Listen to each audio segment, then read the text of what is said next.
So hey guys, দেখেন আজ আমার মা নিয়ে আসলো আমার জন্য প্রসাদ। আর প্রসাদটা কিন্তু এসেছিল আমার বান্ধবীর বাড়ি থেকে। তাদের বাড়িতে তাদের বাড়িতে কিন্তু আজকে সিংহাসন প্রতিষ্ঠা করেছিল। আর এই মাখা প্রসাদটা কিন্তু ছিল অসাধারণ। এখানে কিন্তু সব ধরনের সবজি মিক্স করে দেওয়া ছিল। আর সাথে ছিল ফল হিসেবে আম, পেঁপে, আনারস এবং আরও অনেক কিছু। আমি আপনাকে আরও ভালো করে দেখাচ্ছি। এটা কিন্তু খেতে অসাধারণ ছিল। ওদের বাসায় কিন্তু আমিও নিমন্ত্রিত ছিলাম, কিন্তু আমি অসুস্থ থাকার কারণে যেতে পারিনি। আমার মা সেখানে গিয়েছিল। আর থালা থেকে সব কিছু সাজিয়ে আরেকটা থালায় আমি সাজিয়ে নিয়েছি। এখানে দিয়েছে অন্নপ্রসাদ, আলু, বেগুন আর কুমড়ো ভাজি, আর দিয়েছিল কচু শাক। কচু শাক কিন্তু অসাধারণ লাগে আমার থেকে। আর মাখা প্রসাদ আমি সাইডে অল্প করে নিয়েছি।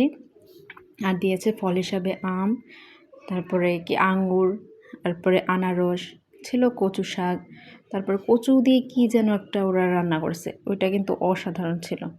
আর একটা ছিল ছেঁচড়ার মতো, যেমন দিয়েছিল পটল, কুমড়া আর অনেক কিছু।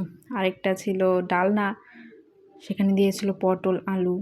আর এটা ছিল আলু, বেগুন আর কুমড়ো একসাথে ভাজা করা। সবগুলোই কিন্তু অসাধারণ লেগেছে আমার থেকে।